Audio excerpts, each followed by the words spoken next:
On peut faire sans argent, mais on fait mieux avec. Et quand on n'en a pas, en fait, on se coupe les ailes. C'est-à-dire le fait de changer sa relation interne à l'argent fait que, tout d'un coup, on va aller chercher des opportunités qu'on n'aura pas ailleurs. C'est pas de travailler qui va nécessairement créer de la richesse et créer de l'argent. Et donc non, l'argent ne se mérite pas. J'aime bien la formule qui dit: «L'argent ne se mérite pas, il se demande». N'empêche que, on demande à l'argent une sécurité qu'on ne demande pas à la vie. Pourquoi est-ce que tu t'es pas occupé de tes finances tout seul? Qu'est-ce qui t'a fait croire que quelqu'un allait s'occuper de tes finances à ta place? On pense souvent que bien gérer ses finances, c'est avant tout une question de compétences techniques, de stratégie d'investissement. Mais en réalité, beaucoup de nos choix financiers sont guidés par nos croyances, nos peurs et notre histoire personnelle. C'est ce qu'on appelle la psychologie de l'argent.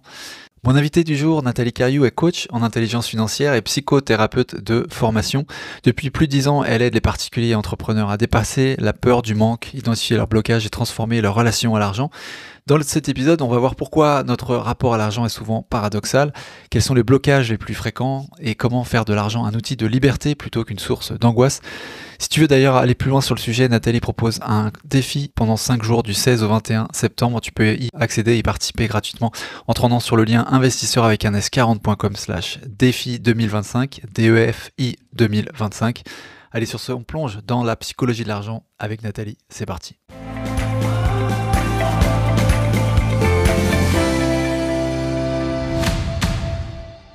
Salut Nathalie, bienvenue chez les investisseurs 4.0. Je suis ravie. Nathalie, on va parler de psychologie de l'argent aujourd'hui avec toi, pour que les gens se rendent compte un peu de pourquoi on va parler de ce sujet avec toi. Comment tu pourrais te décrire pour les gens qui ne te connaissent pas, comment tu te présenterais? Alors moi, je suis, coach en intelligence financière. Ça veut dire que j'aide les particuliers et les indépendants, c'est les 2 cibles que j'ai choisies, à, savoir faire avec l'argent. Donc reprendre en main leurs finances, savoir faire, d'abord leurs finances personnelles et puis parfois leurs finances professionnelles. Donc savoir faire avec l'argent, savoir, s'en occuper correctement, investir, parce que ça va faire partie quand même du programme, pour pouvoir réellement mettre l'argent au service de leur vie. Donc voilà, en avoir plus s'il y a besoin, avoir plus de temps parfois, parce que parfois ça ne se joue pas en termes d'argent, mais ça se joue en termes de quelle énergie je mets pour en gagner. Et puis, pouvoir effectivement avoir la vie qu'ils ont envie d'avoir. C'est quand même ça, l'objectif à l'arrivée.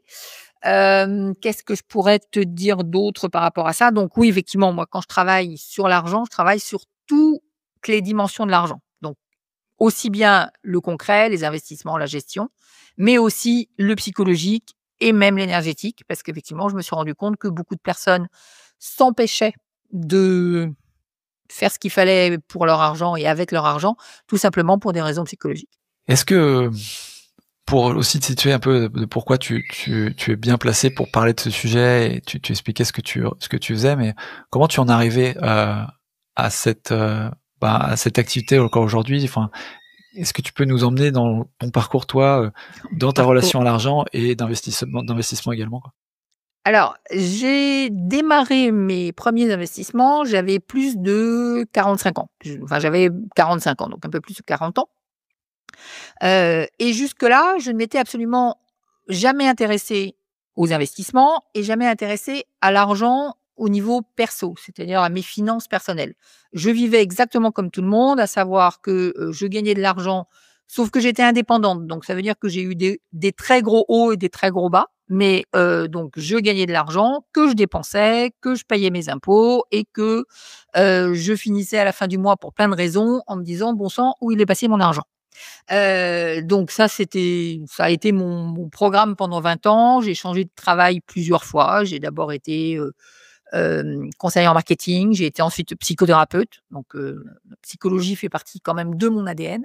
Et puis, je suis devenue coach en intelligence financière et ça n'est que d'abord j'ai commencé à m'intéresser à mes finances parce qu'une séparation qui fait que je me suis retrouvée dans une situation un petit peu catastrophique. Donc ce jour-là, ça m'a réveillée en me disant: «Non mais là, il y a un truc qui va pas» et un truc que j'avais jamais regardé, que j'avais jamais vu. C'est ça qui était assez intéressant, c'est que, heu, pendant 20 ans, je me suis jamais dit, «Tu pourrais t'intéresser aux tes finances, tu pourrais, regarder ce qui se passe du côté de l'argent, tu pourrais investir». Au contraire, je me suis dit: «Non, mais l'argent, c'est pas pour toi». Donc effectivement, ma tête disait alors j'avais une entreprise à l'époque, donc au niveau pro, il y avait zéro problème, mais au niveau perso, c'était comme si, je dis souvent, j'avais pas le gène de l'argent. Bon, depuis, je le cherche, j'ai toujours pas trouvé. Donc effectivement, j'étais dans: «Bah non, je sais pas faire, je m'éclate dans la vie», parce que quand même, concrètement, je faisais que des trucs qui me plaisaient bien. Donc je m'éclate dans la vie, mais quelque part, la rançon de ça, c'est que je vais pas avoir d'argent. Donc je paye le fait de m'amuser et de faire des activités qui ont du sens pour moi, par le fait de ne pas avoir d'argent. Il a fallu 20 ans pour que je finisse par comprendre que, j'avais pas je sais pas si c'est me punir de pas avoir de l'argent, mais enfin concrètement ou me punir de faire des choses qui me plaisaient. Mais il m'a fallu 20 ans pour comprendre qu'effectivement je pouvais et avoir de l'argent et faire ce qui me plaisait et avoir du temps et tout ça, tout ça. Ce qui est assez étonnant dans cette réalisation, que tu décris maintenant, c'est que tu étais chef d'entreprise indépendant, donc tu avais cette façon de enfin, tu devais gérer des finances, parce que la boîte a besoin de trésorerie pour investir, pour continuer, pour évoluer. Avec aussi, quand on est entrepreneur, on a plus en général l'idée de construire un capital, de construire du patrimoine, de se prendre en main. Et toi, tu dis que malgré cette situation, finalement, pour ta vie perso, il y avait un vrai split. C'était pas du tout, le cas, quoi. Oui, absolument, parce que, j'étais indépendante. Donc, j'avais une entreprise, j'avais des salariés à l'époque parce que, on faisait des études de marché. Donc on avait beaucoup de salariés, je devais avoir, 700 bulletins de salaire par an. Donc c'était pas peu, même s'ils travaillaient que quelques heures, ça c'est quand même un certain nombre de personnes. Et pour autant, d'abord, je n'étais pas à mon compte ou j'étais pas chef d'entreprise pour m'enrichir. C'est-à-dire j'étais chef d'entreprise pour faire un truc que j'aimais faire. Ça ne veut pas dire que je voulais pas être payée, bien évidemment. Mais, il n'y avait pas du tout cette idée d'investissement ou cette idée de, gagner de la liberté financière ou d'avoir des revenus plus importants. Pas du tout. Il y avait: «Je fais quelque chose qui m'intéresse, mon entreprise fonctionne, elle est à flot, je connais parfaitement qu'est-ce que je dois faire comme chiffre d'affaires pour arriver à couvrir les charges, je couvre mes charges». Enfin bref, au niveau, gestion financière, ça se passait bien. Par contre, je n'étais pas dans une logique d'enrichissement et j'étais plutôt dans une logique de, de toute façon l'argent c'est pas intéressant. Donc pourquoi est-ce que je m'y intéresserais à titre personnel?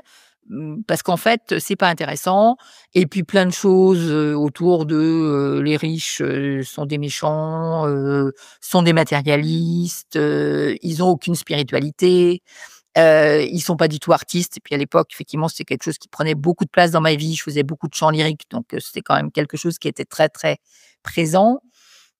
Bref, tout ça faisait que, bah, non, les riches, c'est les méchants de l'histoire, quoi. C'est pourquoi s'intéresser à l'argent? Ça n'est pas intéressant, c'est chiant, c'est pas fait pour moi, parce que je sais pas faire et en tout cas à titre individuel ou je sais pas, peut-être je le mérite pas et en plus, je vais pas venir devenir riche parce que quand même, l'image que j'ai des riches, c'est vraiment pas du tout sympathique. Cette, séparation, tu disais, elle t'a un peu enfin, transformé dans l'idée par rapport à cette idée-là. Comment tu as évolué ensuite, du coup, à partir de la Alors réalisation, justement? cette séparation effectivement m'a transformée. En tout cas, ça a été une belle claque pour se dire que c'est sympa, mais que vivre d'amour et d'eau fraîche, ça marche pas très bien.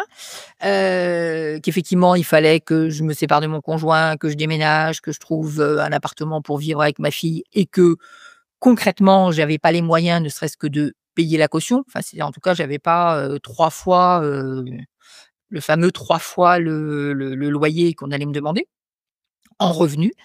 Et donc, bah, j'ai commencé à ce moment-là à m'intéresser à l'argent. Ce qui est amusant, c'est que je suis arrivée un jour dans un séminaire qui parlait de justement la relation à l'argent, le rapport à l'argent et cetera, les croyances. Faut se souvenir que j'étais psychothérapeute avant, donc j'avais travaillé beaucoup sur beaucoup de choses intérieures, psychothérapie et cetera. Ma relation, c'est toujours à mon père, à ma mère, à ma sœur, à mon poisson rouge, à mon chat, enfin moi tout ce qu'on veut, mais pas à l'argent. Parce qu'effectivement en thérapie, on travaille pas là-dessus, très, très peu. Déjà parce que les thérapeutes savent pas faire et donc je me suis retrouvée, effectivement dans ce séminaire et je ne sais toujours pas pourquoi. C'est-à-dire que concrètement, si on me demande: «Pourquoi tu es allée là?»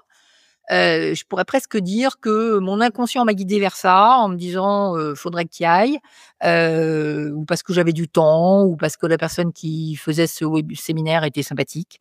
Je ne sais pas pourquoi j'y suis allée, mais en tout cas et ça a été vraiment une ouverture. Tout d'un coup, je me suis dit: «Mais il y a autre chose dans la vie, il y a une autre manière de voir des choses, tu vas nettoyer des choses à l'intérieur, tu vas te former, tu vas apprendre, tu vas lire». Donc j'ai beaucoup lu, je suis allée à beaucoup de séminaires à droite à gauche, j'ai fait pas mal de travail justement sur ma relation à l'argent, sur apprendre des investissements aussi, hein, parce qu'il y avait pas que c'est pas que du psychologique, c'est aussi du matériel. Et puis, bah, j'ai commencé à investir. Et donc j'ai commencé à investir, en alors je ne le conseille à personne, mais en achetant un appartement à Paris que j'ai, transformé en bureau partagé, qui existe toujours d'ailleurs et qui, me permet de louer des bureaux à un certain nombre d'entreprises et d'indépendants. Tu dis que tu le conseilles pas parce que, tu crois que le marché aujourd'hui est pas, fait pour ça, enfin? Je le conseille pas parce que, le prix du mètre carré à Paris reste beaucoup trop élevé pour que ce soit une opération rentable et ou, porteuse. Parce qu'en l'occurrence, mon opération est rentable. C'est-à-dire que moi, je l'ai construite et ça a vraiment été une chose que j'avais apprise et que j'ai mise en place. C'est que je l'ai construite pour qu'elle soit rentable. Donc effectivement, j'ai loué, des bureaux, à un certain nombre d'entreprises. Donc, aujourd'hui, non seulement je couvre mes charges et mon crédit par rapport à, l'emprunt que j'ai dû faire. Sympathique l'emprunt, 850 000 € quand même. Donc effectivement, je couvre, mais je gagne, un peu de sous, tous les ans, sachant que l'objectif de cet investissement, c'était pas forcément de gagner de l'argent automatiquement maintenant, c'était plutôt de m'assurer ma retraite. Donc effectivement, dès le moment où j'ai commencé à faire tourner la machine, je savais que ma retraite était assurée. Donc ça, effectivement, ça, c'était une partie. Bon, il se trouve que c'est rentable et que ça a même été peut-être un peu plus rentable que je ne pensais, tant mieux. Mais, c'était l'objectif, c'était la retraite. Donc pourquoi je ne le conseille pas? Bah, tout simplement parce que le mètre carré à Paris est trop cher. On peut faire, ça veut dire monter un système qui soit rentable. C'est plus compliqué que de faire la même chose en province. C'est-à-dire ou dans un endroit où le prix du mètre carré n'était pas alors à l'époque, c'était, 8 500 €. Plutôt que de payer 8 500 €, j'aurais, acheté pour le même montant, en province à 2 000 ou 2 500 du mètre. J'avais, 10 immeubles pour le même prix. Peut-être pas 10, mais peut-être 5.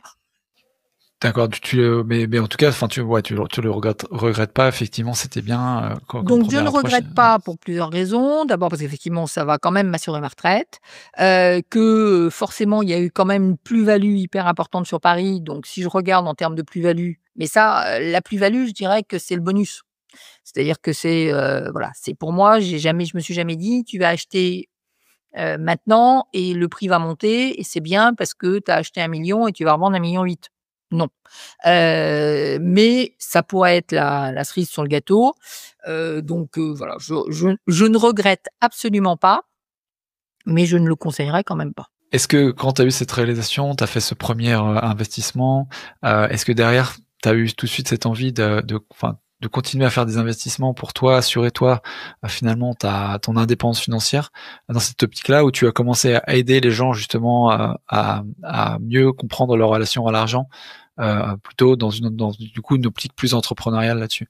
Ouais, alors j'ai fait les 2 en parallèle. D'abord parce que j'ai toujours été entrepreneuse, donc la fibre entrepreneuriale ne m'a jamais quittée. Qu'effectivement, être coach, accompagner les gens, c'est quelque chose que j'aime, profondément, donc ça me nourrit beaucoup.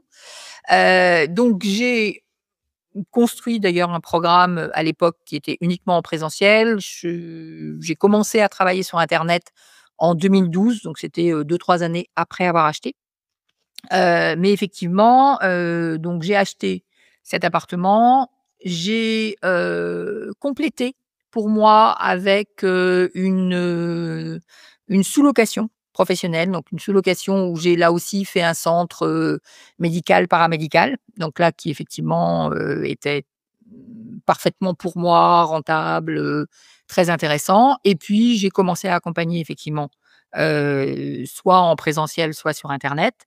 Et j'ai complété mes investissements, mais quand on fait un investissement d'1 million d'euros, généralement, il faut un petit peu de temps pour, pour mûrir.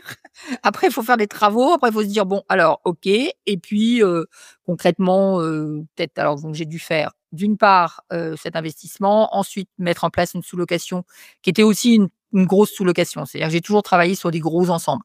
Donc, l'appartement que j'ai aujourd'hui doit faire 160 m², donc que j'ai en propre et que je reloue en bureau.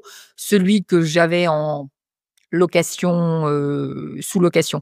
C'était, pareil 150 m² avec 6 cabinets médicaux, donc ça a été aussi une grosse machine à mettre en place et puis, parce que j'avais aussi envie d'aller en province, à l'époque j'étais toujours dans Paris, donc j'avais envie d'aller voir le vert, j'ai commencé à investir en province et en province, je me suis plutôt tournée vers de la location courte durée. Donc, en créant des gîtes de groupe et donc là, voilà, j'ai redémarré sur, là, j'en suis à 4 projets et sachant que c'est toujours effectivement des gros projets qui font entre 800 000 et 1 000 000 € à chaque fois. Et ça, c'est des projets qui, du coup, sont plus, ont plus de cash flow, sont plus chronophages, mais sont plus rémunérateurs, rentables, ces projets de gîte? Alors pas forcément chronophage parce que, je délègue donc ça me mange un peu de charge mentale et un peu d'énergie mais en réalité, si je m'en occupais pas, ça tournerait quand même. C'est-à-dire qu'effectivement, comme j'aime bien y mettre mon nez, j'y mets mon nez, mais quand je suis ailleurs parce que je suis en vacances ou je m'occupe d'autre chose, bah, ça vit sa vie sans moi, donc c'est plutôt pas mal. Et donc oui, ça, c'est des projets qui, pour le coup, rapportent du cash flow. Alors c'est pareil, le premier, je l'ai créé parce que, je voulais une maison de campagne et je voulais une maison de campagne autofinancée. C'est-à-dire qu'il n'était pas question de, dépenser, même 500 000 € de ma poche. Bon déjà, je suis pas sûre que je les avais, pour commencer, dans ma poche. Je les avais éventuellement dans les poches de mon entreprise, mais je les avais pas dans ma poche. Donc, j'ai investi assez vite avec des montages, société, perso et société. J'ai acheté donc une première maison avec une partie gîte de groupe, en Touraine, puisque maintenant je suis en Touraine. Donc pour avoir cette maison de campagne, autofinancée et puis, bah, le deuxième, le troisième, le quatrième, là c'est à la fois du plaisir parce que c'est des investissements que j'aime bien et puis c'est du cash flow effectivement. Tu as quand même, du coup, une position aujourd'hui où tu as vu pas mal de gens passer avec des problèmes, et les problèmes que tu as en 2010-2012, c'est peut-être pas les mêmes que tu as en 2025. C'est Comment tu sûr. vois, toi, l'évolution des gens, du coup, avec ta lorgnette à toi, de comment les gens ont évolué dans leur relation à l'argent aujourd'hui en France, les gens que tu accompagnes? Hem, alors c'est de plus en plus, on va dire de plus en plus facile, de plus en plus clair. Je pense qu'effectivement, on commence à au moins à accepter l'idée que, gagner de l'argent, c'est pas malsain, c'est même plutôt une bonne idée. Mais on est toujours pris dans des, paradoxes qui sont vraiment totalement français. Hem, Parce que, civilisation judéo-chrétienne, parce que révolution qui a fait que l'égalité est devenue, un une chose importante et c'est très bien, mais l'égalité de droit, c'est génial. L'égalité d'avoir, c'est pas possible. Donc effectivement, les gens sont éventuellement très en colère contre ça. Mais la seule manière d'être égaux devant l'argent, c'est que personne n'en ait. Donc c'est quand même un gros problème. Après, on est aussi coincé dans une société médiévale, parce qu'une société moyenâgeuse, on est une société de caste et ça, je trouve que c'est encore très, très, très vivace aujourd'hui et ce qui fait que, ça se traduit par les plafonds de verre. En fait, j'aime bien me poser la question de c'est quoi le mythe fondateur d'un État? Et bien évidemment, on compare souvent, l'état de l'argent en France avec l'état de l'argent aux États-Unis et une chose qui est très amusante là-dessus, c'est de se poser la question du mythe fondateur américain et du mythe fondateur français. Et le mythe fondateur américain, c'est clairement la conquête de l'Ouest. Et si on traduit ça, si on traduit la conquête de l'Ouest au niveau entrepreneuriat, réussite et finance, bah, on s'aperçoit qu'effectivement, ils sont, quelque part construits pour se dire: «Si je vais chercher, je vais trouver». C'est-à-dire que si, je vais plus loin, je fais des efforts, je vais, en face de l'adversité et cetera, je vais réussir à m'enrichir. Ça, c'est le mythe de: «Je vais trouver des terres à l'Ouest». Par contre, si on est sur, la France, on est sur une société médiévale à la base. Et une société médiévale, c'est chacun sa place. C'est si t'es pauvre, t'es pauvre, si t'es artisan, t'es artisan, si t'es commerçant, t'es commerçant, si t'es riche, t'es riche, et sans quoi éventuellement t'es ecclésiastique. Donc concrètement, il y a un truc autour de non, mais tu vas pas changer de catégorie. Tu vas pas devenir riche alors que tu l'étais pas. Ça se fait pas. En plus, on a, effectivement, alors il y a société médiévale, il y a aussi, quand je disais l'ambivalence ou le paradoxe, c'est aussi, tout ce qui traîne autour de la royauté et autour, des seigneurs, des ducs, et cetera.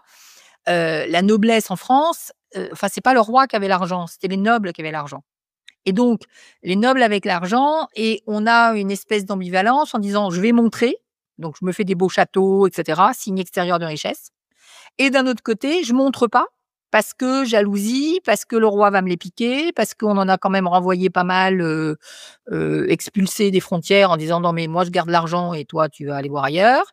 Bref, ou alors tu as fini en prison. Donc il y a vraiment un vrai paradoxe avec ça. Ça s'améliore, peut-être parce que mythe américain et qu'on a fini par s'imprégner de, on peut aussi faire la conquête de l'Ouest, mais il y a toujours beaucoup de sociétés médiévales, il y a beaucoup de, reste là où tu es et va pas voir plus loin. Et c'est tellement dommage. Ouais, et enfin, c'est ce côté immobile justement, en fait, empêche les gens de sortir de là parce ils vont être jugés par rapport à d'autres qui vont en fait, prendre parti de s'enrichir, c'est beaucoup plus que juste avoir un capital plus important, pouvoir avoir des ressources plus importantes. Ça veut dire, c'est un peu comme une couleur politique finalement, j'ai l'impression. C'est de dire, Oui, alors ça bien évidemment je que c'est pas seulement et moi je suis pas tellement d'ailleurs, je suis pas tellement convaincue que l'argent ce soit une question d'avoir. Je pense que l'argent c'est une question de faire. Donc bien évidemment, si on s'intéresse à l'argent, on va en avoir plus. Donc déjà, c'est bien parce que ça permet de faire bouillir la marmite et éventuellement d'avoir un peu plus de confort, un peu plus de facilité, de plaisir et cetera et c'est pas mal, OK. Mais c'est aussi et beaucoup l'argent, c'est aussi beaucoup faire mieux, faire plus de choses, mener à bien ses projets, que ce soit des projets perso, que ce soit des projets professionnels. Donc aller un peu plus loin par rapport à, par rapport à ce qu'on a envie de faire dans la vie. Généralement, je dis ça veut dire se dépasser parce que quelque part, on va à la fois apprendre des trucs qu'on savait pas avant parce que clairement, je ne sais pas si au moment où tu t'es intéressé à changer ta perspective financière, tu pensais qu'un jour tu ferais des podcasts, mais je pense que il y a eu comme ça tout un truc, tout un travail et effectivement, on peut se dire: «Bah oui, faire un podcast, c'est facile». Bah non, c'est pas facile, ça s'apprend, c'est, un dépassement de soi, c'est sortir de soi et cetera. Donc on apprend beaucoup de choses quand on s'intéresse à l'argent, des choses qu'on croyait pas qu'on saurait faire. On va aller négocier avec un banquier, on va, aller faire un podcast, on va, gérer des travaux, enfin bref, ça c'est pour de l'immobilier, mais on va aussi appuyer sur un bouton malgré la peur quand on achète des cryptos, de la bourse et cetera. Donc il y a vraiment, vraiment plein de choses qu'on va apprendre. Donc c'est du dépassement et puis c'est aussi du dépassement de soi parce que, voilà, avoir de l'argent tout seul dans sa maison, c'est pas très amusant. Je pense qu'il y a aussi une notion de contribution pour moi qui est importante. Donc effectivement, ça permet de contribuer, alors que ce soit pour sa famille, que ce soit pour, un refuge, pour animaux en déshérence, que ce soit en des investissements, y compris, de l'immobilier pour avoir des locataires dedans, pour rendre service à des gens. Enfin voilà, il y a quand même, toute une notion de contribution globale à la société qui pour moi est super importante. Donc pour moi l'argent c'est vraiment du faire, c'est pas forcément de l'avoir. On peut faire sans argent, mais on fait mieux avec et quand on n'en a pas, en fait, on se coupe les ailes. Moi, c'est vraiment ça que j'ai réalisé un jour, c'est que à force de dire, «L'argent, c'est pas pour moi, je suis pas faite pour» et cetera, je m'éclate dans mon boulot. Donc oui, je m'éclate dans mon boulot, mais à un moment donné, j'ai même pas pu faire mon boulot correctement. C'est-à-dire, je ne pouvais plus faire mon boulot correctement parce que j'avais pas les moyens de le faire correctement et donc même là, je m'étais complètement coupé les ailes. C'est ouais, dommage. ouais, c'est l'argent est dans tous les cas, nécessaire pour, même après la quantité, ça c'est ça qui reste à déterminer. C'est quand est-ce que c'est assez pour mes objectifs à moi et quand est-ce que c'est pas assez justement. Mais il reste quand même l'huile qui fait tourner les rouages dans tous les cas, quoi. Ah oui, ça c'est sûr qu'effectivement Après, c'est pour ça que j'aime mieux généralement le concept de liberté financière à celui de richesse. Parce que je trouve que, alors dans la liberté financière, il y a vraiment 3 aspects. Il y a l'aspect, heu, argent qu'on gagne, qu'on a, voilà, j'ai plus d'argent, c'est tant mieux encore une fois. Il y a l'aspect temps, c'est-à-dire qu'effectivement, est-ce que je continue à travailler 40 heures par semaine, pour, gagner, l'argent qu'il va me falloir à la fin du mois? Ou est-ce que j'ai trouvé des choses qui font que j'économise du temps et donc je peux passer du temps à faire des choses qui m'intéressent vraiment? Parce que c'est quand même ça, l'objectif. Et puis la dernière, chose qui me semble très, très importante dans la liberté financière, c'est le côté et certainement encore plus aujourd'hui que n'importe quand, c'est le côté, indépendance par rapport au système. C'est-à-dire que, on est indépendant par rapport au système, soit parce qu'on n'est plus salarié et que donc on n'est plus dépendant d'une société, parce que, généralement on ne sera pas chômeur à quelque moment que ce soit et donc on aura voilà, parce que quand je dis que je me suis occupée de ma retraite, bah, c'est parce que la mienne allait être misérable, mais c'est aussi parce que, maintenant, bah, j quelque part, je prends ma retraite quand je veux. Et je vais pas attendre que l'État, me dise, «Tu as le droit, tu attends 60-62, 63, 70», voilà. C'est je décide quand je veux prendre ma retraite et je l'assure moi-même. Et donc il y a vraiment une espèce de d'indépendance par rapport au système qui pour moi est importante, qui est encore plus importante actuellement puisqu'on s'aperçoit que le système il commence à plus fonctionner très droit. Il a plus beaucoup de sous dans les caisses, c'est compliqué et que donc plus on en est indépendant et mieux on se porte. Et ça, c'est, juste pour ça, je me suis rendu compte effectivement déjà au niveau du covid et des confinements. Heu, Mon covid à moi, ça a pas été le covid de tout le monde. C'est-à-dire que, les gens m'ont dit: «Ah bah oui, mais on était enfermés chez nous» ou bien «On est restés chez nous» ou bien et cetera. Moi, je dis: «Bah non, en fait, moi j'ai continué à travailler». D'abord, j'étais en plein montage d'un gîte, enfin, on était juste en train de terminer les travaux. Soit dit en passant, j'ai travaillé, mais tous les ouvriers ont travaillé, bizarrement. J'ai passé mon temps à aller réceptionner des colis, à monter des meubles, voilà, aider éventuellement, les uns et les autres. Donc en fait, j'ai vraiment fait exactement la même chose que si j'avais pas été confinée. Ça n'empêche pas que, il y avait personne autour, qu'on avait un masque, qu'on mettait personne en danger et cetera. Donc les règles sanitaires étaient là. Mais ce que j'ai trouvé très intéressant, c'est que par rapport au covid, ce qui a été dit sur le covid n'a pas été entendu. C'est-à-dire ce qui a été dit sur le covid, c'est, heu, vous restez chez vous, sauf si vous avez besoin d'aller travailler et personne a entendu ça. Alors les salariés, parce qu'effectivement les entreprises étaient fermées pour des raisons de responsabilité des uns et des autres, mais il y a plein de travailleurs indépendants qui auraient pu continuer à bosser. Moi, j'ai des équipes à Paris, j'ai des assistantes à Paris, elles sont venues bosser, mais tous les jours. Personne leur a rien demandé. D'accord? Et en fait, en tant qu'indépendant, il n'y avait pas marqué qu'on était obligé de rester chez nous.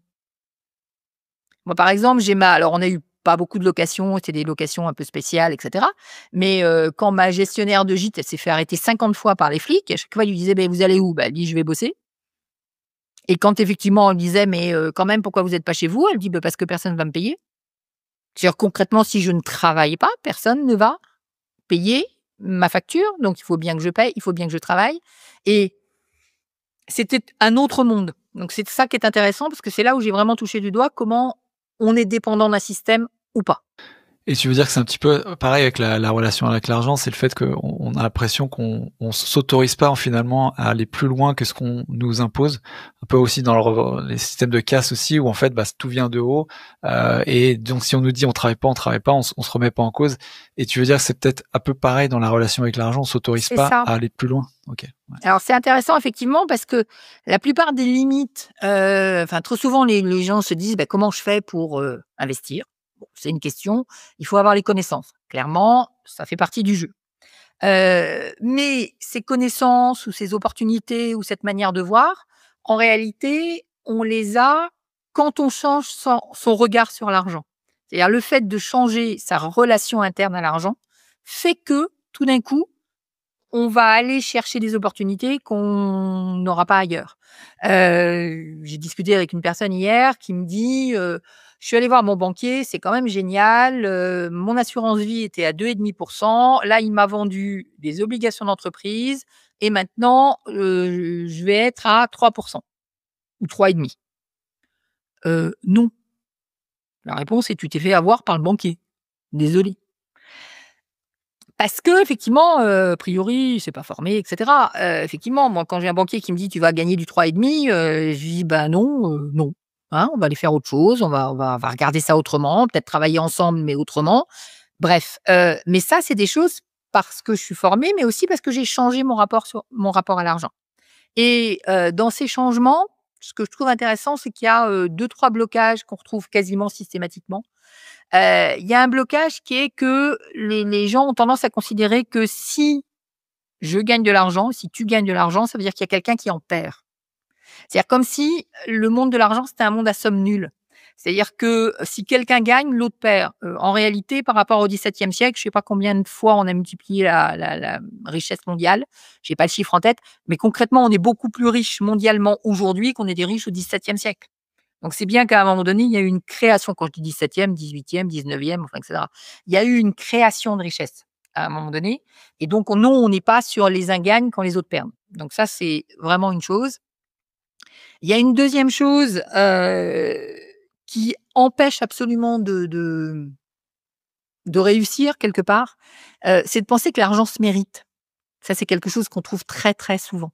C'est l'argent se mérite et donc pour que l'argent se mérite, il y a qu'une chose à faire, c'est de travailler et quand on creuse un peu, on s'aperçoit que non seulement il faut travailler, mais en plus il faut travailler désagréablement. C'est-à-dire si on demande aux gens, comment tu gagnes ton argent? Enfin, si on demande non, si on prend 3 personnes, et qu'on dit: «Bah, c'est qui travaille?» La personne qui travaille, c'est celle qui va se lever le plus tôt, c'est celle qui va prendre le métro à 5 heures du matin, c'est celle qui va lever des pierres, sur un chantier, c'est celle qui va être en plein soleil au moment de la canicule et cetera et cetera. Autrement dit, c'est celle qui fait un effort physique. Travailler égale effort physique et là, il quelque part, c'est les méritants, les gens qui, entre guillemets, «devraient gagner de l'argent». Mais il suffit juste de regarder ça et d'en prendre conscience pour se rendre compte que c'est aberrant. C'est-à-dire que concrètement, il y a toujours des gens qui ont un métier difficile, physique, mais il y a tellement d'autres personnes qui ont un métier autre chose et pour autant ils travaillent. Donc je dis pas qu'il faut pas travailler. Je dis juste que c'est pas de travailler qui va nécessairement créer de la richesse et créer de l'argent. Et donc non, l'argent ne se mérite pas. J'aime bien la formule qui dit: «L'argent ne se mérite pas, il se demande». Quand on a compris ça, généralement, on a tout changé les choses.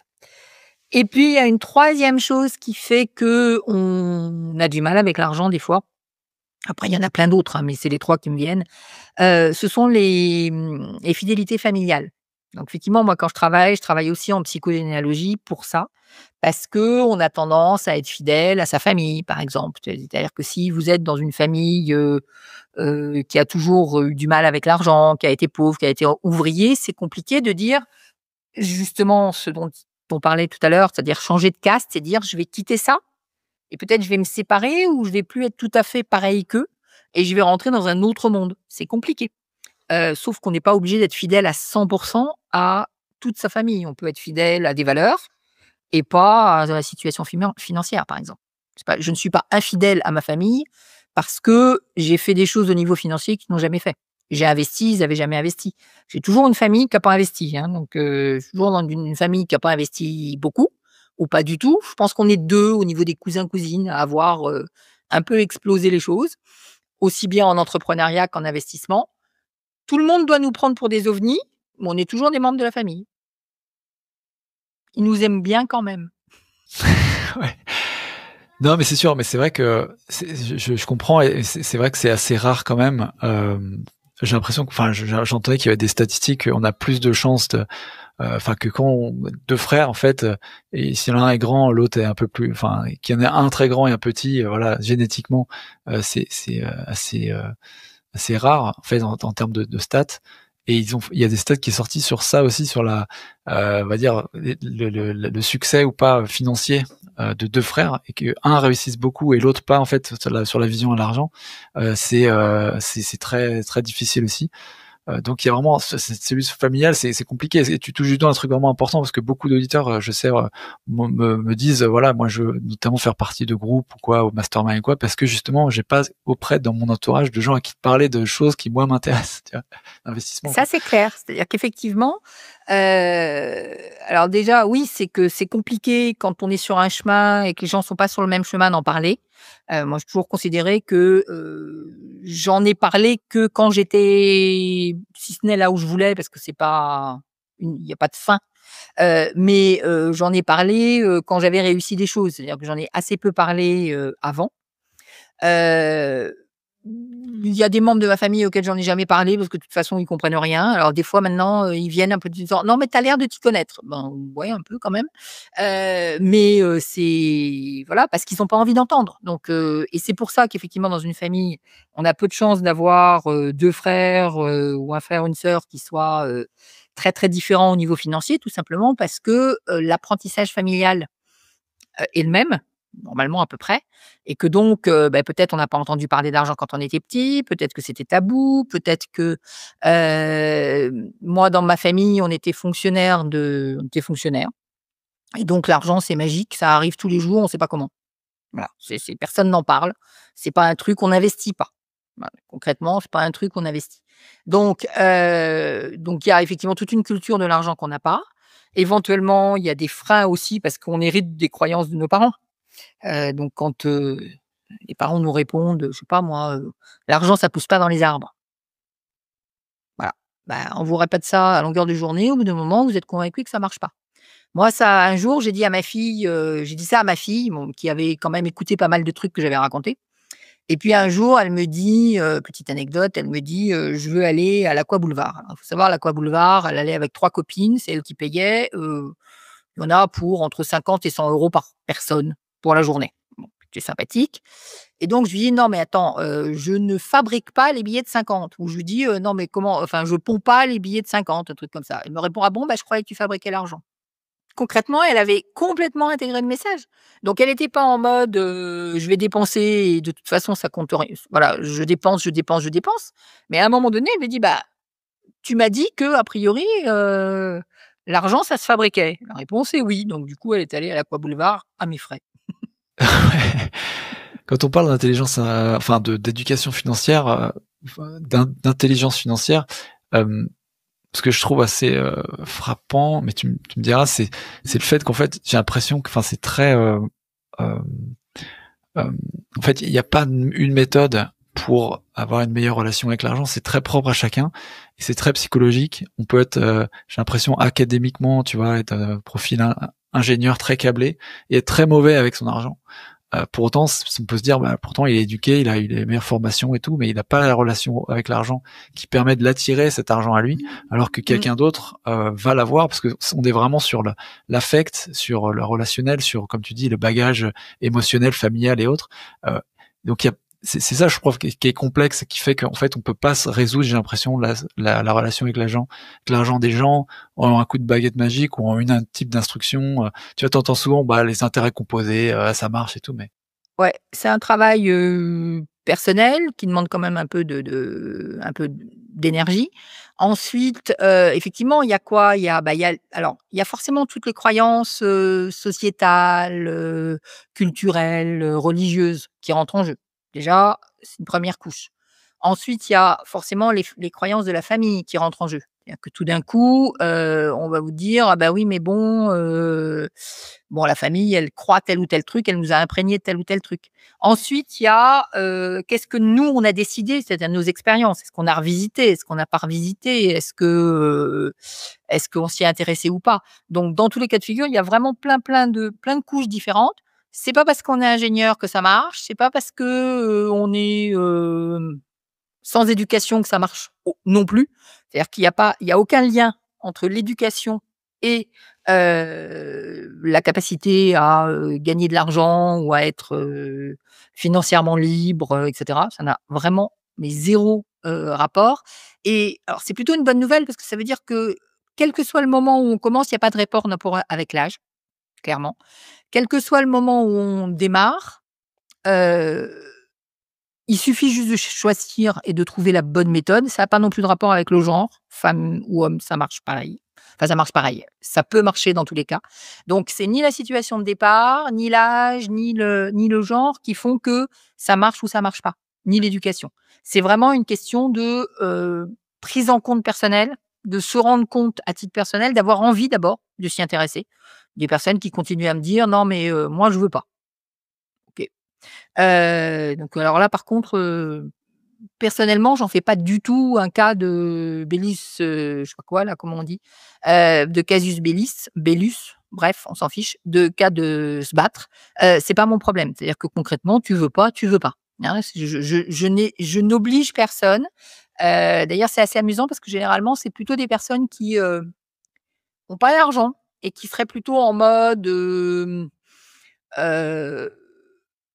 avoir soit peur de l'argent, soit s'en tenir éloigné, soit dire: «Je vis chichement, mais ça se passe bien», qui ont tendance effectivement à projeter sur moi et sur des personnes qui ont de l'argent qu'on est des affreux. C'est-à-dire moi, je vois très souvent dans des conversations comme ça, très vite, un jugement qui dit: «Ah bah oui, non mais quand même, toi, tu t'intéresses à l'argent. Non mais moi, tu sais, je m'occupe, avec mes sous, ça se passe bien». Mais c'est bien, voilà, chacun vit sa vie comme il veut et c'est bien. Donc je ne juge pas, voilà, donc ça, c'est important. Ne pas juger et ne pas juger d'ailleurs les gens parce qu'ils ont ou pas de l'argent. C'est-à-dire, c'est ça qui est assez amusant, c'est que, heu, c'est aussi stupide de juger les gens qui ont de l'argent que juger les gens qui n'en ont pas et quand, des personnes qui pourraient se dire: «Ah ben elle a de l'argent donc je sais pas, j'allais dire elle est formidable», c'est complètement idiot. Je veux dire l'argent n'apporte rien, on n'est pas plus formidable parce qu'on en a. On s'est intéressé au sujet, on a bossé le sujet, on a travaillé ses croyances, on a appris à investir, point barre. Quels sont les points communs, ou les étapes peut-être fondamentales que tu vois dans la transformation justement d'apprivoiser cette relation avec l'argent, avec la prise de risque, avec la notion de chance aussi, hein, qu'on peut attirer vers soi? Alors, bah, il y a un certain nombre de croyances dont on a parlé effectivement, donc c'est, enlever, des choses comme, l'argent se mérite, c'est compliqué. Enlever des choses, comme, je peux pas m'enrichir parce que ça veut dire que je déshabille quelqu'un d'autre. Donc ça, c'est vraiment des choses qu'il faut nettoyer. Nettoyer ses croyances personnelles parce qu'au niveau perso, on s'aperçoit que, ça c'est quelque part, c'est la magie de la chose, c'est que l'argent est une surface de projection extraordinaire et donc pourquoi? Parce que, quand on dit de l'argent, il y a pas de visage, il y a pas ça peut être matériel, immatériel, il y en a partout de l'argent. En fait, on travaille H24 avec de l'argent. Vous avez on va chez le boulanger, on paye, on va payer son loyer, on va payer son électricité, donc il y a toujours on est imprégné par l'argent et donc on va projeter dessus, plein de choses et notamment ce que j'appelle la croyance fondamentale. Et une croyance fondamentale qu'on projette sur l'argent, dans notre relation à l'argent, n'a strictement rien à voir avec, l'argent. Ça a à voir avec notre position dans la vie. Quelque chose qui est vraiment complètement intime et la plupart du temps, quand on veut trouver, sa croyance fondamentale, on en a tous une ou plusieurs, hein, qu'on va projeter sur l'argent. Ça personne n'y échappe. Généralement, là, pour le savoir, alors on doit faire un travail, c'est mieux avec quelqu'un parce que quand même, avoir quelqu'un qui vous aide à voir le reflet, c'est bien. Mais, la bonne question à se poser, c'est: «Qu'est-ce que je ne veux pas qu'on voit de moi?» Et si on arrive à identifier qu'est-ce que je ne veux pas qu'on voit de moi, généralement, ce qu'on ne veut pas qu'on voit de soi, on va l'avoir projeté sur l'argent. Je vais donner un exemple très, très facile. Heu, Si tu as quelqu'un qui vient toute la journée en disant, «Non mais les riches sont égoïstes. Non mais les riches sont égoïstes. Non mais quand même les riches sont super égoïstes. Ils pensent qu'à eux» et cetera.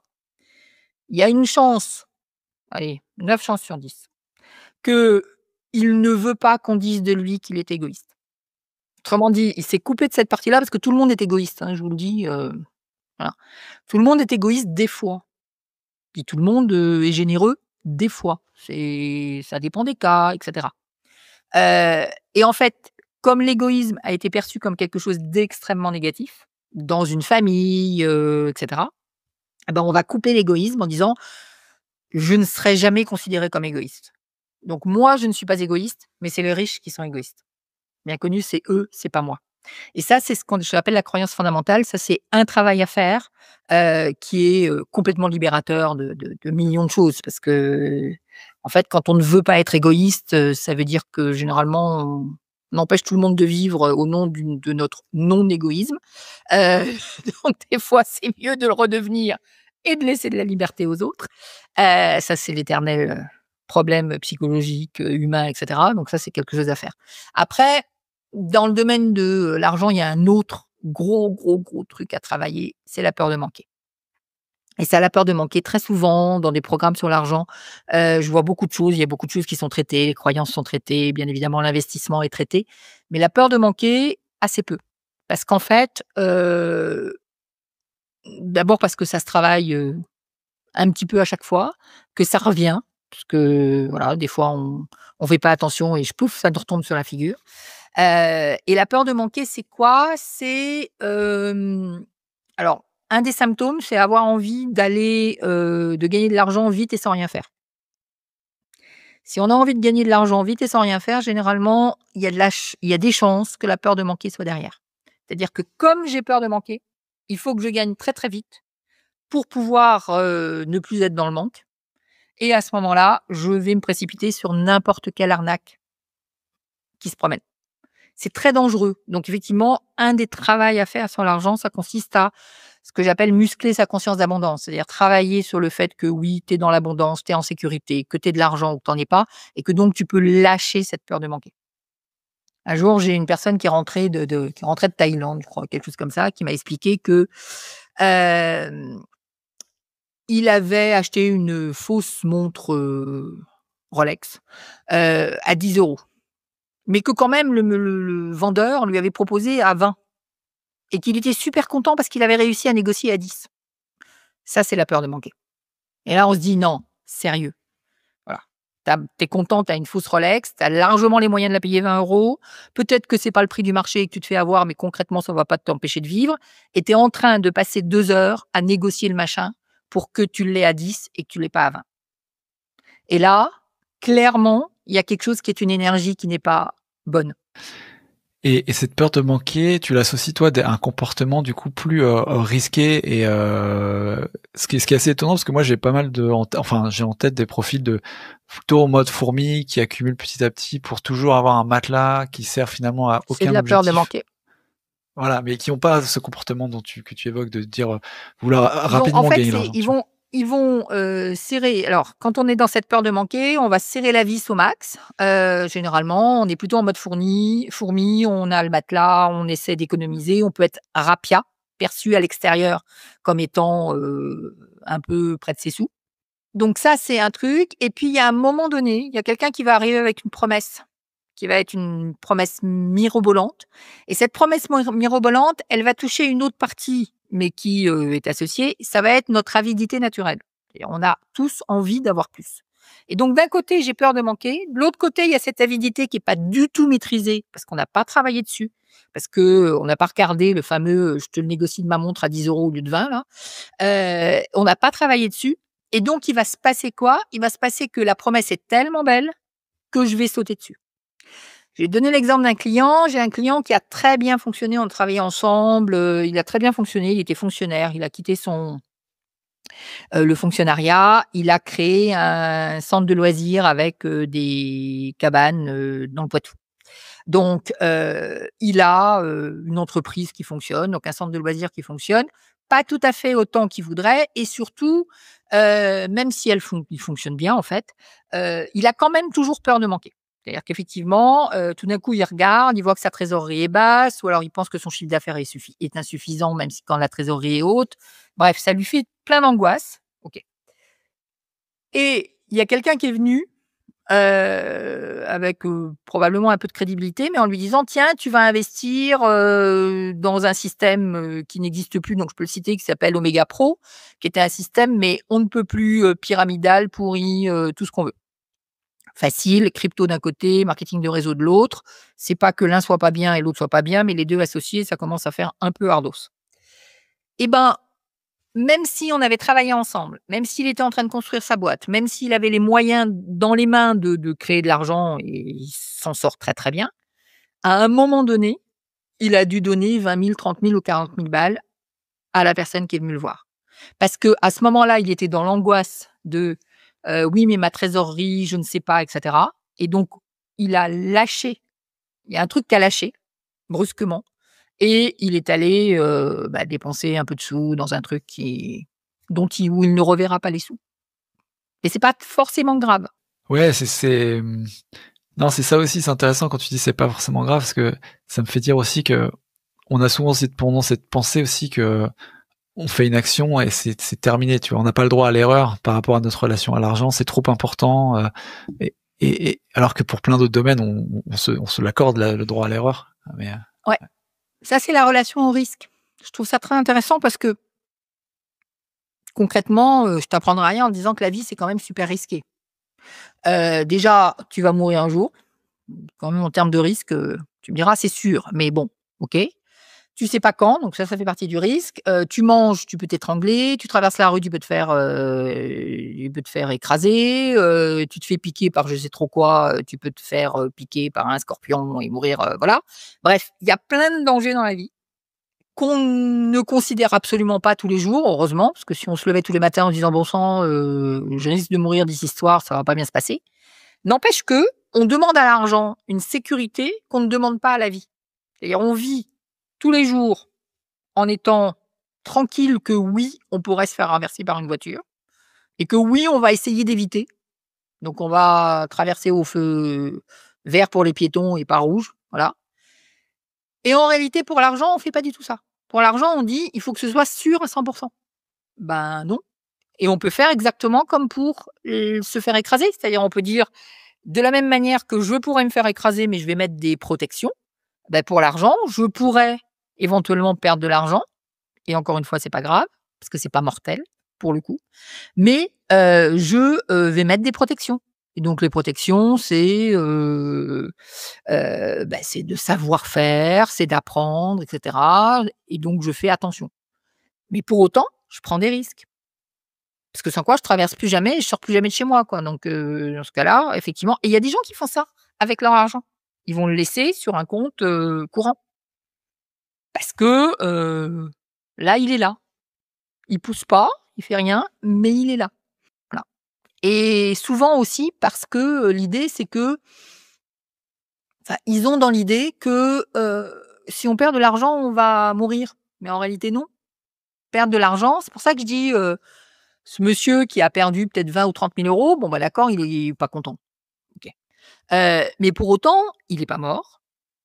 En réalité, ça va éventuellement lui servir de leçon, et dans comme il a appris effectivement à faire de l'argent, il vient de revendre sa boîte, enfin ça se passe, super bien. Dans 1 an ou dans 2 ans, il va prendre ça comme une anecdote. Il va se dire: «C'est pas grave, voilà, j'ai perdu 20 000 €, mais depuis je les ai refaits.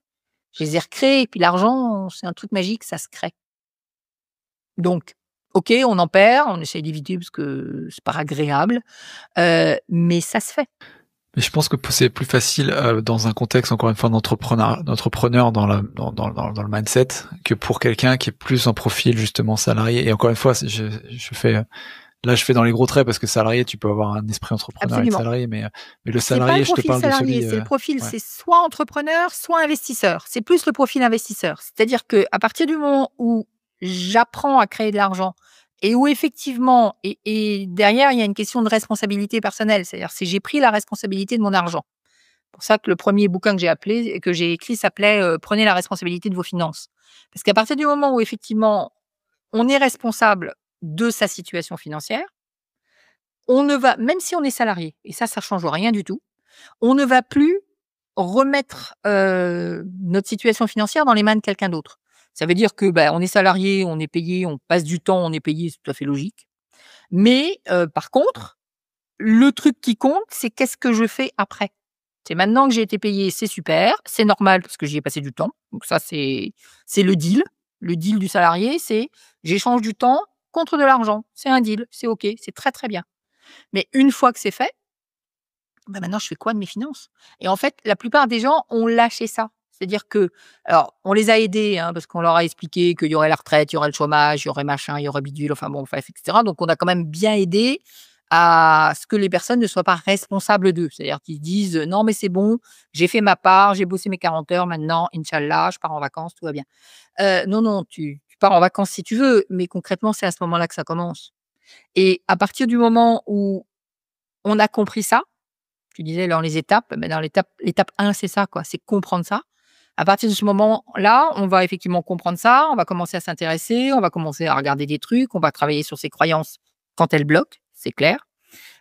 On va, apprendre à investir, on va passer à l'action, je parlais de dépassement tout à l'heure. C'est vrai que passer à l'action, ça fait partie du dépassement, ça fait partie de faire des trucs qu'on croyait pas qu'on allait faire et qu'après on va faire. Heu, donc ça fait partie du jeu. À partir de ce moment-là, effectivement, c'est la mentalité de l'entrepreneur et donc à ce moment-là, c'est entre guillemets «pas grave» si je perds de l'argent parce que j'ai les moyens d'en refaire. Et tu te penses que tout profil confondu doit avoir au moins pour son argent cette mentalité d'entrepreneur? Que tout profil confondu doit avoir cette, oui, cette mentalité-là, clairement. Ouais. Clairement, c'est-à-dire Que même que si moi je finalement pour, trouve ton job, ouais, vas-y, je t'en prie. non, je trouve ça super triste quand je vois, par exemple des licenciements d'entreprises, massifs. Voilà, une entreprise qui ferme et forcément il y a des gens à la télé qui viennent râler ou qui viennent pleurer et même c'est même pas ça, c'est ils sont en colère parce qu'effectivement, ils se plaignent pas forcément, ils sont juste en colère et ils comprennent pas parce qu'on leur avait promis un job à vie, sauf que c'était pas écrit nulle part, mais c'est pas grave. Et que concrètement, ils se retrouvent tout d'un coup en disant: «Mais quand même, j'ai 55 ans, je suis pas dans une situation particulièrement sympathique et je comprends pas, on me laisse tomber». Moi, je comprends qu'ils soient en colère, mais d'un autre côté, on aurait pu leur dire: «Mais qu'est-ce que tu es allé croire ce qu'on était en train de t'expliquer? Pourquoi est-ce que tu t'es pas occupé de tes finances tout seul? Qu'est-ce qui t'a fait croire que quelqu'un allait s'occuper de tes finances à ta place?» Enfin, c'est quand on regarde bien, c'est quand même un peu bizarre. C'est comme si je te disais: «Quelqu'un va s'occuper de ta santé à ta place». Dans ces aspects, une fois que tu as dépassé cette peur de peut-être de manquer, ou cette relation à l'action pour savoir que tu as cette confiance de pouvoir reconstituer, l'argent et donc tu peux faire des erreurs, tu peux te planter et cetera. Il y a aussi une autre, risque dans lequel tu peux tomber, c'est de savoir en fait quand est-ce que c'est assez, tu vois? Quand est-ce qu'une fois que tu as fait tout ça, au moment où tu dis: «Bon c'est bon, j'ai assez», tu vois? Parce qu'il y a un autre trait qui est que tu veux toujours continuer à accumuler. En fait, tu te perds dans une sorte de dynamique Ouais. d'accumulation, quoi. Alors, bah, déjà, la peur du manque, elle est dans le trop. C'est-à-dire que, dès qu'on est dans «je veux trop», on est dans le manque. C'est-à-dire que le manque, c'est pas seulement le pas assez, c'est aussi le trop. Donc déjà, généralement, ça veut dire retravailler sur la peur de manquer, puisque ça, c'est qu'il y a un curseur qui est pas à sa place. La peur de manquer, elle a un curseur qui s'appelle la satisfaction et la satisfaction, c'est la règle du assez. C'est «j'ai assez» et donc effectivement, ça, c'est quelque chose à travailler, à sentir, c'est beaucoup de se poser la question à l'intérieur pour effectivement savoir quand est-ce qu'on a assez. Maintenant, c'est vrai que lorsque on commence à goûter à l'argent ou à l'investissement, on a quand même plutôt envie de continuer à en faire. Parce que faut pas se cacher que c'est plutôt marrant. Voilà. Donc effectivement, il y a un endroit où on a effectivement envie parce que c'est juste amusant. Parce qu'effectivement, les gens me disent: «Non, mais les riches, ils en veulent toujours plus». Je dis: «Non, les riches, ils sont comme tout le monde, ils veulent s'amuser plus». C'est-à-dire que concrètement, pourquoi quelqu'un qui a une entreprise en veut une deuxième?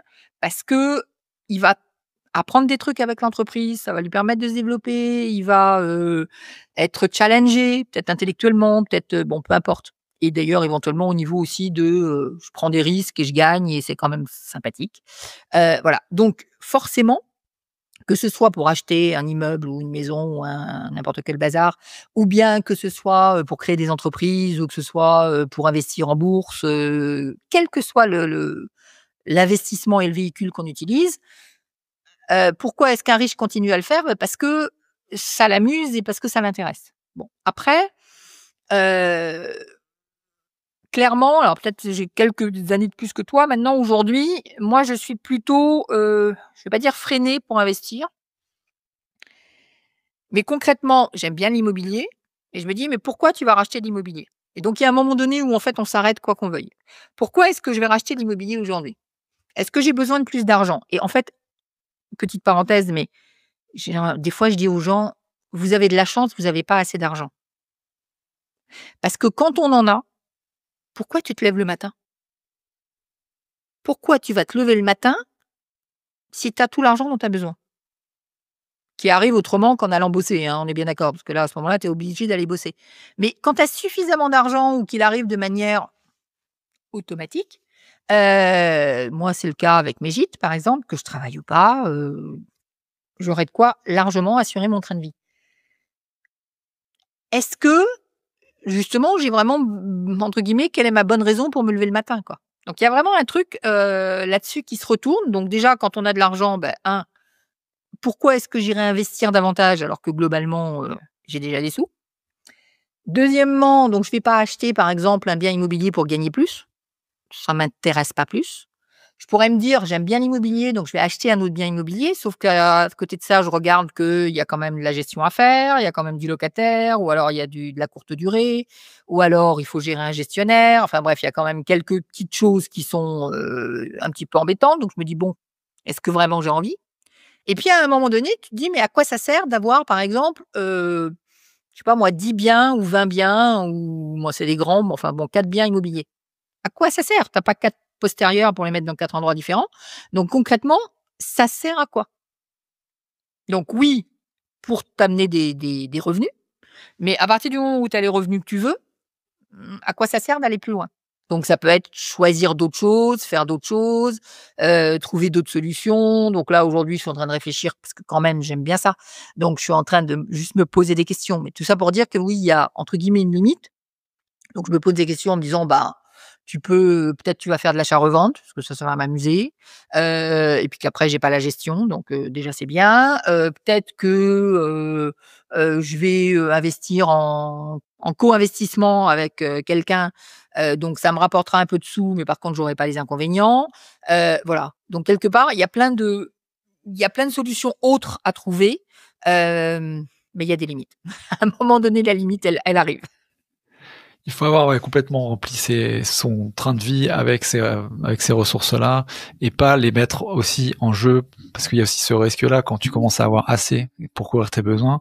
Tu as envie de toujours cette passion un petit peu, c'est cet ascenseur émotionnel dont on parle, et tu as envie de te lever le matin. Mais si tu utilises ce capital là, là tu mets à risque, donc ouais, faut faire gaffe à ça aussi. On prend moins de risques au bout d'un moment. C'est-à-dire que concrètement, quand, c'est pour ça d'ailleurs que la plupart des investisseurs bien, bien plein plus riches que moi, vont beaucoup plus investir en bourse ou dans les produits financiers, pas forcément en bourse, mais aussi dans les produits financiers, qu'ils ne vont investir dans l'immobilier. Moi, je dis souvent l'immobilier, c'est un outil de pas riches qui veulent devenir riches. Il y a un effet de levier géantissime. J'adore ça, hein, donc je suis la première à dire que j'adore ça.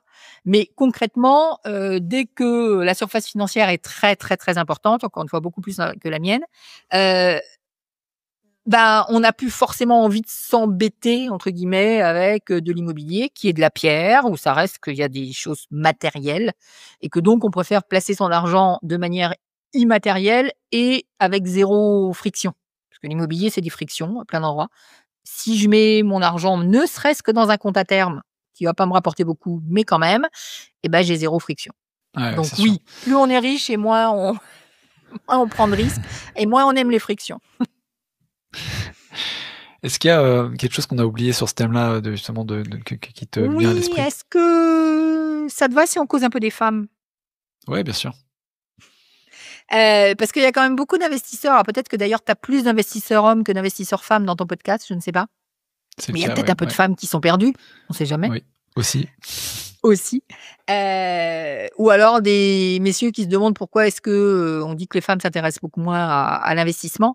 En fait, il y a plein de choses, concernant les femmes. La première chose, c'est que la société les aide pas. Parce qu'effectivement, bon, la fameuse charge mentale, le fameux, travail à la maison, qu'un mari fait ou pas, fait que, effectivement, elles sont beaucoup plus fatiguées à l'arrivée quand elles se sont occupées des gosses, de la maison, de la lessive, et de l'aspirateur, quand elles sont pas aidées. Je n'ai pas dit que tous ces messieurs n'aidaient pas, on est d'accord. Mais quand elles sont pas aidées, à l'arrivée, ça fait qu'on n'a plus tellement envie, en plus, de s'occuper de ses finances. Donc il y a vraiment une question de temps. Il y a une question aussi de, comment est-ce ce qu'on dit, enfin ce qu'on dit des femmes, donc autrement dit, qu'on dit qu'elles sont dépensières, que je sais pas quoi, qu'elles sont vénales, qu'elles sont pas douées pour les maths. Qui dit pas douée pour les maths, dit pas douée pour la finance, en fait. Et donc tout ça, c'est effectivement des a priori qui font que, il y a un certain nombre de femmes qui disent: «Non, mais en fait, je suis pas douée pour les maths». Bah, tu as pas essayé, donc tu peux pas savoir. Donc ça, c'est une deuxième raison. La troisième, et ça, elle concerne plutôt ces dames, c'est que quand on s'intéresse à l'argent, donc on a parlé de devenir responsable, on a parlé de devenir autonome, de devenir, responsable de soi, et donc ça veut dire qu'il faut renoncer au prince charmant. C'est très compliqué ça. C'est-à-dire qu'effectivement, qu'on le veuille ou non, on a été élevés, nous mesdames, sur le mode, et le messieurs aussi, hein, donc il y a un poids pour les hommes et il y a un point pour les femmes. Donc le poids pour les femmes, c'est, mon travail dans la vie, c'est de rencontrer le prince charmant qui va s'occuper de moi. Et le travail pour les hommes, c'est, je suis le prince charmant, donc il faut que je m'occupe de quelqu'un que je ça peut être un peu fatigant. Voilà, donc chacun a son travail à faire. Mais donc une femme qui veut s'intéresser à l'argent va devoir, se dire qu'elle va s'occuper de ses propres finances, et elle va renoncer à ce que quelqu'un s'occupe d'elle, donc renoncer au prince charmant. C'est pas toujours très évident. Voilà, donc ça, c'est vraiment les 2 choses concernant les femmes. Il y avait un autre truc, oui, il y a quand même la biologie aussi là-dedans. Heu, J'allais dire, en matière amoureuse, on a tendance à dire que les femmes ont besoin d'être amoureuses pour, avoir envie, d'être avec un conjoint, de faire de l'amour, et cetera, et cetera. C'est pareil pour l'argent. C'est-à-dire qu'elles ont besoin de trouver du sens pour pouvoir investir. Si on Alors que la psychologie masculine, et ça, c'est tant mieux pour ces messieurs, moi je dis, c'est: on me donne un outil, je vais l'appliquer. Donc j'applique l'outil, et après je recherche le sens. Le sens est quelque part, on n'a pas dit que voilà, mais c'est: j'applique l'outil, et je suis capable d'appliquer l'outil, j'allais dire bêtement ou mécaniquement, et après je vais chercher le sens. Tandis qu'une femme, ça va passer par: s'il y a pas de sens, il y a pas d'outil. Pourquoi est-ce que je m'intéresserais à un outil si je ne sais pas à quoi il sert? Et du coup, ça ralentit considérablement la démarche, parce va falloir déjà commencer par se dire: «Bon, alors c'est quoi le sens? Pourquoi je le fais?» Et si jamais je perds le sens, je perds l'outil avec, donc c'est pas très pratique. Voilà, donc ça serait bien aussi de se dire qu'on peut utiliser les outils sans avoir besoin d'aller, se creuser les méninges pendant 20 ans pour aller trouver le sens. Ouais, intéressant ça, j'avais pas noté, ouais, cette dernière, ce dernier aspect, ouais, ouais, j'avais pas noté que c'était un facteur, aussi important dans dans les éventuellement les barrières pour investir, pour les femmes se développer, dans leur patrimoine. Mais, ouais, Et intéressant. puis elles aiment, probablement, alors je pense que c'est biologique aussi, je pense qu'elles aiment aussi, elles sont un peu plus concrètes, un peu plus dans la matière, un peu plus concrètes. Donc elles ont un petit peu plus de mal avec tout ce qui est bourse, et cetera, mais pour autant, il y a suffisamment d'investissement pour trouver celui qui nous intéresse, voilà, faire de l'immobilier si c'est plus ça et moins de bourse ou moins de crypto. Mais très souvent, moi, mais effectivement, mes clientes, quand je leur dis: «Ben, faudrait faire de la crypto», elles me disent: «Non, mais ça me parle pas du tout, quoi». Et c'est pas tant qu'elles veulent pas parce qu'il y a du risque, c'est parce que ça ne leur parle pas du tout. C'est-à-dire qu'elles ont beaucoup de mal à accrocher, à la matière, parce qu'elles sont effectivement dans la matière, dans et cetera. Mais il y a tellement de choix en matière d'investissement qu'on peut trouver. Ouais, il faut juste pas aller contre nature, effectivement, trouver le truc qui correspond à son style, à sa philosophie, Exactement, ouais. absolument. Et ça tout ça, tu enseignes ça donc, dans des formations, Donc actuellement? Je trouve que tu j'enseigne m'as ça dans des formations en ligne, que je ne fais pas toute l'année. Donc je fais ça, donc j'ouvre, à peu près ma formation tous les, 18 mois.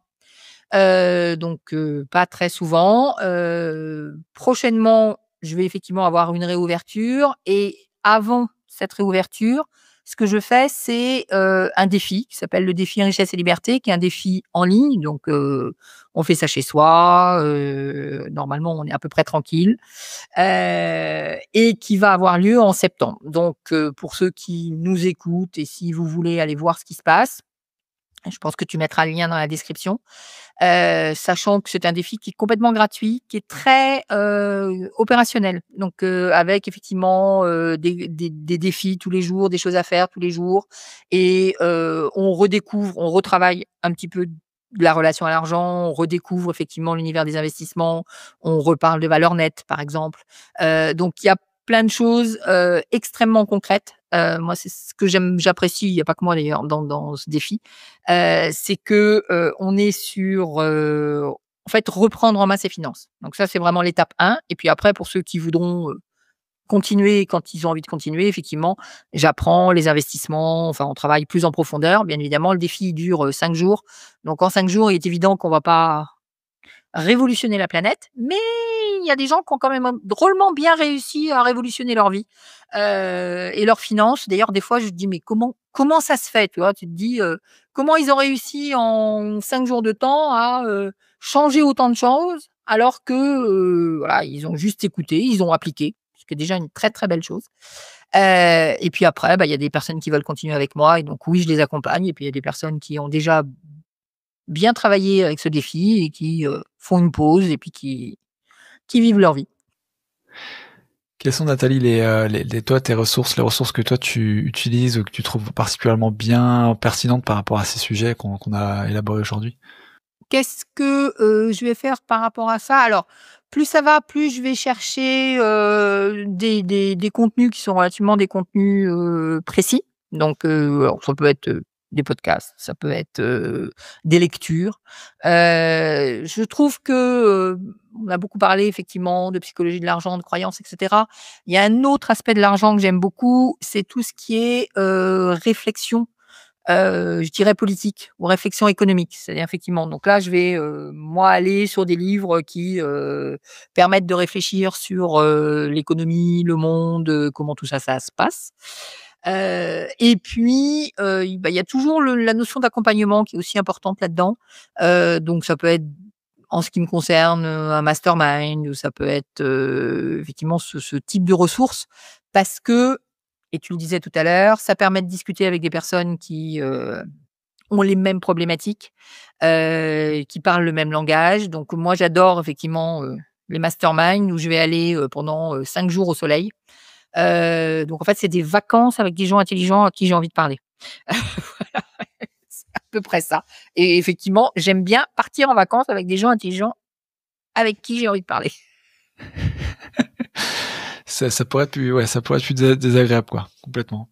Voilà, tout à fait. Donc généralement, c'est dans un bel hôtel, dans un bel endroit, avec du soleil autant que possible et effectivement avec, plein de discussions alors, de groupe ou privées, en one to one avec des personnes, qui, ont des choses à dire, ont des choses à partager, ont des expériences, ont fait des choses, proches de ce que j'ai fait ou plus éloignées, mais en tout cas où on se comprend quelque part. Ouais, ouais, ouais et ça, c'est quelque chose que tu pourrais bon, j'imagine le thème, ça peut être pas forcément que sur l'argent, mais ça va être sur, voilà, construire un business et cetera, mais C'est ça, tu le l'argent et conseillerais l'entrepreneuriat, oui, tout à fait. agent entrepreneuriat, mais tu le conseillerais aussi aux gens de s même qui veulent reprendre en main tout simplement leurs finances, de se mettre dans un groupe comme ça?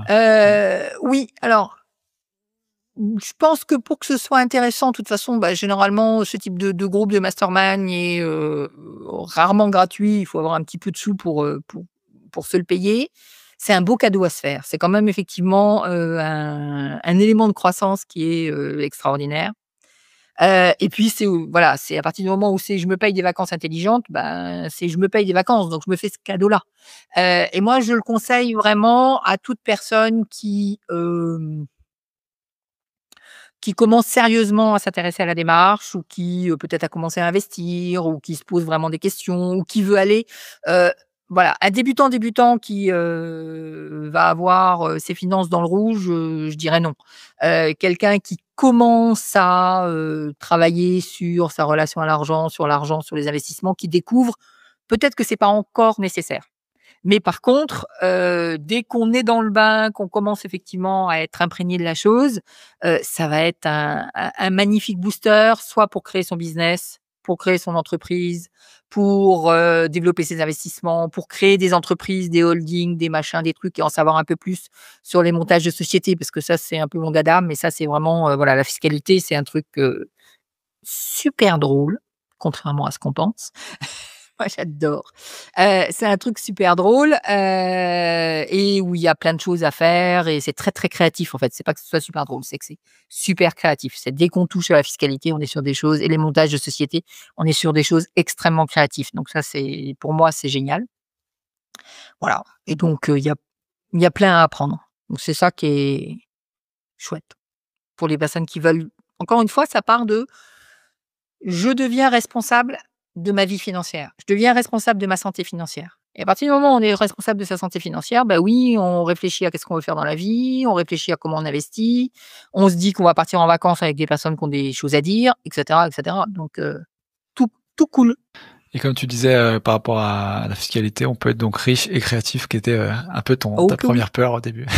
Ouais, exactement, qui était effectivement ma première peur, que c'était pas artistique, c'était pas créatif, c'était chiant probablement.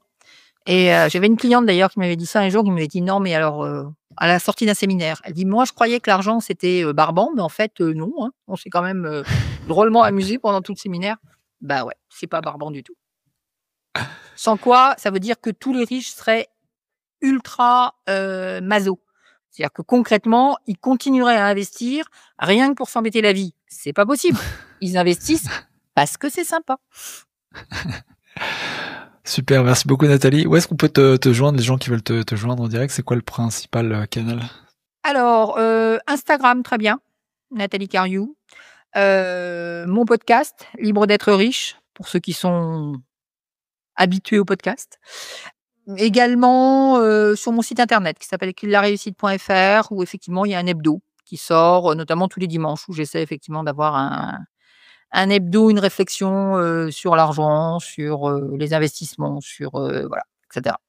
Donc, ça fait partie des 3 endroits généralement, vous tapez, Nathalie Cariou sur internet, on va dire que les 2 premières pages, sauf une personne, c'est moi.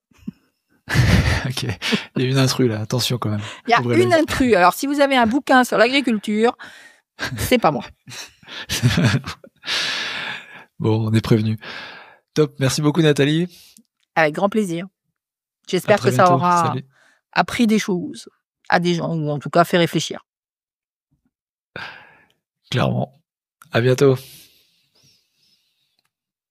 Si tu apprécies la conversation avec Nathalie, n'hésite pas à participer au challenge gratuit qu'elle propose du 16 au 21 septembre sur le lien investisseur-avec-un-s40.com/défi 2025, DEFI 2025. Et si le sujet t'intéresse, il y a un autre épisode que je te recommande chaudement, c'est l'épisode 216 avec Anaëlle Malherbe sur la préparation mentale. Bonne découverte et bonne écoute.